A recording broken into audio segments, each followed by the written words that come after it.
중세 유럽, 그러니까 주로 판타지의 배경이 되는 세계에 대한 겁니다.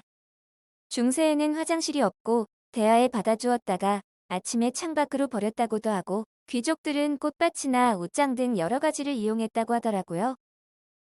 대중목욕탕 같은 곳이야 땅을 파서 지하수를 쓴다 해도 일반 가정의 설거지 같은 데에 쓰는 물은 어떻게 했을까요?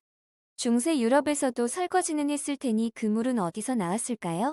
오로지 빗물일 리는 없고 강에서 매일 물을 길어다가 아니면 마을 공동 우물, 각 가정에서 지하수를 그도 아닌 강에서 배관을 깔아서 그럼 그 배관은 지하로 아니면 지상으로 그리고 아무리 중세 유럽 사람들이 더러웠다지만 목욕 정말 안 했을까요? 참 nad잡하게 써놨습니다. 요약하자면 1. 중세 유럽의 일반 및 귀족 가정에서 사용하던 물의 출처 빗물, 지하수 등 빗물이라면 어디다 받아두고 2. 강에서 물을 끌어왔다면 그 배관은 3. 중세 유럽에서 일반인은 목욕을 어디서 4. 3층 혹은 4층 정도 되는 건물에서 화장실은 각 층마다 아니면 건물에 하나 아니면 대강 이 정도로 요약해봅니다. 여전히 난잡하네요. 좋은 답변 부탁드립니다. PS 이미 많은 그러니 붙여넣기로 다른 자료 베끼지 말아주세요. 안녕하세요. 지식들지기입니다. 먼저 답변 드리기 전 이미지 저작권상 화면과 음성이 고르지 않은 점 양해 바랍니다. 영상을 끝까지 시청해 주시고 좋아요 한 번씩 눌러주세요. 영상을 만드는 사람에게 큰 힘이 됩니다. 답변 드리겠습니다. 고대 로마에는 카스텔움이라 하여 일명 거대한 저수조가 있습니다. 물의 공급 방식은 아주 간단합니다. 물이 생성되는 수원에서 이 저수조까지 물을 끌어다 댑니다. 거대한 석조 배수로가 물의 통로였는데 대충 폭이 극도로 좁은 거대 다리 정도로 생각하시면 됩니다.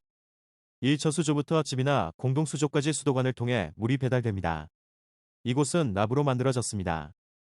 대량 납 중독이 예상되나 로마인들은 두 가지 방법으로 납 중독을 최소한으로 억제했습니다. 하나는 물이 고이지 않게 끊임없이 흐르게 하는 방법입니다. 즉 다시 말해 물을 멈추게 하는 수도꼭지가 없습니다. 약수터의 물처럼 계속 흐르죠. 접촉 시간을 줄여주는 효과를 가져다 줍니다. 또 하나는 배수관에 생성되는 석회입니다. 발견되는 옛 고대 로마 배수관들은 하나같이 하얀 석회가 생성되어 있습니다.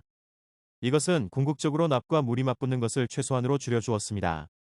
석회가 납 중독을 막아주는 효과가 있었다고도 합니다. 덤으로 현대에는 선진국은 오존 우리나라는 하이포화염소산을 써서 상수도의 오염을 막습니다. 하이포화염소산. 그거 표백제인데 수돗물 마시면 대량 낭패 중세는 오히려 암흑기라 불릴 정도로 문화적인 면에서 쇠퇴했습니다. 빗물이나 땅을 파서 우물을 만들어 사용했지요. 물론 강가에 형성된 도시에서는 강물을 퍼다 썼을 가능성도 충분합니다. 중세에는 목욕이라는 문화가 없습니다. 로마 시절에는 거대 공동 목욕탕이나 잘 사는 부유층의 경우 집에 목욕시설을 갖추었습니다. 심지어 이발소 같은 것도 있을 정도로 위생에 철저했지요. 하지만 중세에는 아무튼 없습니다. 그냥 빗물로 간단하게 샤워하든가 아니면 그냥 씻지 않고 삽니다. 귀족들 같은 경우 밑에 사람을 시켜 깨끗한 물을 가져다가 씻었을 수도 있으나 이상하리만큼 중세 시절에는 위생에 관해 둔감했습니다. 화장실 문화는 고대 로마의 도시 같은 경우는 위에 언급한 상수도 시설뿐 아니라 도시 전체의 거미줄 같은 하수도 시설이 완비되었기에 청결한 편이었습니다. 하지만 중세에는 이런 하수도 시설조차 갖추어지지 않았습니다. 중세의 위생을 보여주는 단적인 예가 그 유명한 베르사유 궁전입니다. 화려함의 극치라 불리는 궁전답게 방의 개수도 엄청납니다. 다만 화장실이 없습니다. 궁전의 고귀함을 생각하여 천박하다고 생각된 화장실이 만들어지지 않았을 가능성도 있습니다. 곧잘 열렸던 파티는 이게 아님을 반증합니다. 파티의 도중 급한 경우는 화장실이 없으므로 사람이 없는 인적 드문 장소에 처리할 수밖에 없었습니다. 그리고 배설물은 하인들이 처리했습니다. 그래서 그것을 피하기 위해 하인일이 고안되었다는 주장도 있습니다. 중세에는 또 목욕 문화가 발달하지 않았기에 몸에서는 야릇한 냄새가 발생했고 향수는 분명 그 냄새를 완화시키기 위해 발전한 것이 맞습니다. 귀족들이 입었던 펑퍼짐한 옷도 배설을 처리하기 위해 고안되어졌다 합니다. 그래서 로마 시절만 해도 하수도 시설에 의해 청결이 유지되던 강이나 지하수가 중세에는 상당히 오염되었다고 합니다.